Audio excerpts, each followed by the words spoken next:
सबसे पहला सवाल तो यही है कि जो ऑलरेडी अभी एक मुतालबा है 25 रुपये पर रोटी को लाने का, लेकिन जो 20 रुपये की गई है ये क्या आपने एतमाद को गवर्नमेंट में लिया था? आवाम को तो वैसे भी सरप्राइज़ मिलता है और उनको मजबूरन लेनी पड़ती है, तो इससे आपके खर्चे पूरे नहीं हो रहे? बिस्मिल्लाहिर्रहमानिर्रहीम, बहुत शुक्रिया जी। असल में चीज़ ये है कि हुकूमत जब ये आई, हुकूमत के आने से पहले ही ये रोटी 20 रुपये की थी और बाकायदा नोटिफिकेशन हुआ था जी, ठीक है। इसमें कोई शक नहीं है कि जब ये हुकूमत आई तो इन्होंने आटे में रिलीफ दिया। इसी 20 वाली रोटी को ये 16 पे लेके आए, फिर 15 का इसका नोटिफिकेशन किया, फिर 14 का किया। हमने इनके साथ बिल्कुल तामन किया, आवाम को रिलीफ दिया। हमने यही 20 वाली रोटी 14 रुपये की बेची ऐसी, ठीक है। अब रोटी बेसिक बनती किससे है? रोटी का बेसिक आटा है। जब आपका आटा सस्ता होगा तो रोटी ऑटोमेटिकली सस्ती रहेगी। जब आप आटा महंगा कर लेंगे और जो आटे से रोटी बनती है और गैस से रोटी पकती है, बिल्कुल। अब गैस की शदीद लोड शेडिंग है, गैस हमारे पास दस्तयाब नहीं है, हम उसमें एलपीजी इस्तेमाल करते हैं। जब हम एलपीजी इस्तेमाल करेंगे तो वो भी रोटी पे कॉस्ट आएगी। तो जैसा आप कह रहे हैं कि रोटी जो है वो 20 रुपये तक चली गई है, तो आटा जो है वो 24 रुपये तक चला गया है। अगर हमने 25 रुपये की डिमांड की है, अभी डिमांड की है 25 रुपये की रोटी हमने की नहीं है। हमने हुकूमत वक्त से ये गुजारिश की है कि खुदारा तंदूर वालों को इंसान समझें, उनके मसाइल देखें, बैठ के। ये वही तंदूर वाले हैं जिन्होंने आपकी 20 वाली रोटी 14 में बेची हुई है। अभी भी अगर आप हमें रिलीफ देंगे, आटे को सस्ता करेंगे, अगर आप गैस की लोड शेडिंग ख़त्म करेंगे। और दूसरी मैं आपको बात बताऊं, गैस की लोड शेडिंग बिला वजह है। गैस मनपसंद इलाकों में गैस आ रही है, और ये जो इतना ज़्यादा बर्डन है गैस के जो महकमा का हमारे ऊपर, जो हमारे टैक्सों से तनहानी है, मुझे नहीं पता ये क्या कर रहे हैं ये लोग बैठ के। तो इस पर भी थोड़ा सा गौर करना चाहिए। अगर हमें गैस मिल जाए, कुदरती गैस जो है, सुई गैस जिसको हम कहते हैं, हमें एलपीजी इस्तेमाल ना करनी पड़े, जो एक एक्स्ट्रा बर्डन है, तो ये बहुत से जो है ना रिलीफ। अच्छा गिल साहब, आपके तहफ़्फ़ुज़ात अपनी जगह बिल्कुल दुरुस्त हैं। आपको गैस की फ्राहमी जो है वो यकीनी बनानी चाहिए, और जो कुदरती गैस है वही आपको मिलनी चाहिए लोड शेडिंग के बगैर, और फिर आटे की कीमतें भी कम होनी चाहिए। आपके तहफ़्फ़ुज़ात अपनी जगह दुरुस्त हैं, लेकिन जो आम शहरी है, आम सारिफ है, जो ख़रीदने वाला है, उसके तहफ़्फ़ुज़ात की अगर हम बात कर ली जाए तो रोटी जो है वो हल्की से हल्की होती जा रही है। अगर आप देखें तो आटा तो उसमें कहीं नज़र ही नहीं आता, अब हवा ही नज़र आती है। रोटी बिल्कुल हवा में उड़ सकती है, इस तरह की रोटी है। तो आप नहीं समझते कि जहाँ पर आप मुतालबा कर रहे हैं कि कीमत बढ़ाई जाए, वहीं पर रोटी की क्वालिटी भी बेहतर होनी चाहिए, उसके अंदर आटा भी कम से कम इस्तेमाल होना चाहिए, नान के अंदर भी मैदा ही चाहे इस्तेमाल हो रहा है लेकिन कुछ तो इस्तेमाल होना चाहिए, क्योंकि जो क्वालिटी जब हम अपने बचपन में देखते थे, नान बड़े अच्छे खस्ता नान और भारी नान होता था, रोटी की अच्छी खासी भारी होती थी, लेकिन अब तो कागज़ की तरह मिलती है। उस पर क्या कहते हैं आप? असल में जो आप बात क्वालिटी की कर रहे हैं, क्वालिटी दुकानदार की मजबूरी है। जब क्वालिटी नहीं होगी तो उसके पास कस्टमर नहीं होगा। चंद एक होंगे जहाँ पे आपने अगर कोई हाईलाइट करेंगे आप एरिया, तो मैं उस पर हम इंशाल्लाह जो है उसको चेक भी करवा लेंगे। लेकिन क्वालिटी दुकानदार की मजबूरी है। अगर हम क्वालिटी नहीं देंगे तो कस्टमर नहीं आएगा।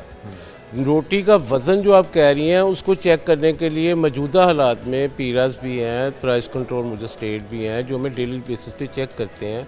सादा रोटी का वज़न पक्की हुई तैयार का 100 ग्राम है। 100 ग्राम तो हमारी मजबूरी है, उससे कम हम पका नहीं सकते। दूसरी मैं एक बात बताऊं आपको, वज़न जो होता है वो अल्लाह और हमारा मामला है। वज़न कम करने वाला जो है वो मुसलमान नहीं है। हम इसको बहुत बारीक बीनी से देखें। अगर ऐसा अब जो आप बता रहे हैं आइडियली होना तो ऐसा चाहिए, लेकिन यहाँ पे तो हर चीज़ में मिलावट और हर चीज़ में खाम चोरी, वो हमारी कौमी शनाख्त बन चुकी है अफसोस के साथ। सर आप बिल्कुल बजा कह रहे हैं। मुआशरे में हर तरह के इंसान है, मुआशरे में हर तरह के इंसान। अच्छा मैं आपको अपनी नीयत बता रहा हूँ कि अगर मैं कम वजन बेचूंगा ना, उसकी ग्राहक भी खराब होगी, उसकी अपनी रेपुटेशन भी खराब होगी। अच्छा गिल साहब, हमने तो ये सुना भी था, गवर्नमेंट ने अनाउंस भी किया था कि वो 14 रुपये पे जो आपको लेकर आ रहे हैं तो उसमें वो सब्सिडाइज करेंगे उसको, वो जो आपके खर्चे हैं उनको पूरा करने के लिए आपको मुआवजा देंगे। तो आपको सब्सिडी किसी किस्म का रिलीफ नहीं मिला गवर्नमेंट की तरफ से इस तमाम ड्यूरेशन? सर रिलीफ की बात ये है कि आप बावसूख लोग हैं, आप पता करें मार्केट में आटा 20 किलो का गायब है। 20 किलो वाला तो थैला ही नहीं मिल रहा। अब इसमें इन्होंने 15 केजी का जो है एक और आटा जो है वो दस्तयाब है।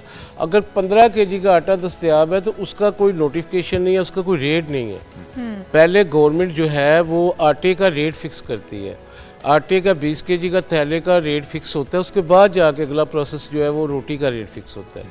अब 20 किलो वाला गायब है, अब 15 kg का जो है वो इस वक्त तकरीबन 18,500-1900 रुपये में मिल रहा है। चक्की का आटा आप देख लें उसका क्या रेट है। तो इसको ये देखें ना कि तंदूर वाले को इन चीज़ों की ज़रूरत है। जब तक अगर आटा ला के आप खाली आटा रख देंगे कहीं तो उससे रोटी तैयार तो नहीं होगी। बिल्कुल सही। उसको प्रोसेस है, वो प्रोसेस के बाद जाके रोटी तैयार हो। अच्छा, आटे में ये भी बताइएगा कि तंदूर मालिकान क्या कुछ मिक्स करते हैं, क्योंकि जो रोटी तंदूर से मिलती है वो तो खाने के काबिल भी नहीं होती है, वो रबड़ की तरह होती है, एक आम इंसान तो उसको चबा भी नहीं सकता। तो उसके अंदर मिलावट किस किस चीज़ की हो सकती है? हो सकता है कहीं ना कहीं हो रहा हो, तो जो मुतालिका इदारे हैं वो वहाँ पर एक्शन ले सकें। देखिए, रोटी में तंदूर वाले ने क्या मिलावट करनी है सिवाय नमक के। वो स्टार्च लगता यूं है कि स्टार्च मिक्स किया जाता है उसके अंदर। नमक के बगैर रोटी नहीं बनती तंदूर में ना, रोटी लगती नहीं है नमक के बगैर। सिर्फ नमक हमने आटे में डालना होता है, बाकी आटे की क्वालिटी होती है। ये आटा जो जिस तरह का दस्तयाब है, हाँ ये बात मैं आपकी बिल्कुल इसको सेकंड करता हूँ कि अगर ठंडी हो जाए रोटी, ठंडी हो जाए जी, तो वो थोड़ी सख्त हो जाती है। तो उसकी वरना क्या गरम गरम रोटी आप लिया करें। आप क्यों ठंडी रोटी खाते? गरम रोटी अब घर पहुंचने तक तो ओवन साथ साथ नहीं चलेगा, ना ही तंदूर साथ साथ चलेगा। उस पे आप बैग में तो बहुत सारे लोग हैं बेचारे ऐसी बैग ठंडी खाते हैं। ये जो अब हुकूमत ने नया शॉपर बैग का सिलसिला कर दिया है, ये 75 मैक्रो का, और उसमें ये एक शॉपर जो है वो 8 रुपये का शॉपर हमें पड़ेगा। अब मुझे बताएं कि एक या दो रोटी हमने वो शॉपर में डाल के देनी है, उसकी कास्ट जो है वो किधर जाएगी? अभी मुज़ाकरात की क्या कंडीशन है? आपने मुतालबा तो रख दिया, क्या हुकूमती नुमाइंदों के साथ कोई मुज़ाकरात चल रहे हैं? अगर आपकी सुनवाई नहीं होती तो फिर क्या इसी तरह से फोर्सफुली जिस तरह से 20 रुपये किया गया उसको 25 रुपये कर दिया जाएगा? या कोई और ऑप्शन भी है जो आपके पास? नहीं सर, हमने कभी भी खुद साख्ता कीमत नहीं बढ़ाई। हमने हमेशा गवर्नमेंट के साथ मिलकर काम। तो ये गवर्नमेंट ने अप्रूवल दिया? इसका सबूत मैं आपको दे रहा हूँ कि हमने गवर्नमेंट के साथ मिलकर काम किया कि हमने वो 20 वाली रोटी 16 की बेची है, 15 की बेची है, 14 की बेची है, लेकिन भी अब मौजूदा हालात में मुझे आप ये बताएं, आप नोटिफिकेशन ले लें, सुबह अभी मंगवा लें, उसमें आप बाजार में चले जाएं, कौन सी चीज़ नोटिफिकेशन के मुताबिक? अच्छा, नान की कीमत भी बता दीजिएगा, उसकी भी डिमांड्स हैं आपकी बढ़ाने की? नहीं, नान तो तकरीबन 1 साल हो गया उसकी कीमत नहीं बढ़ी, वो 30 रुपये का बिक रहा है।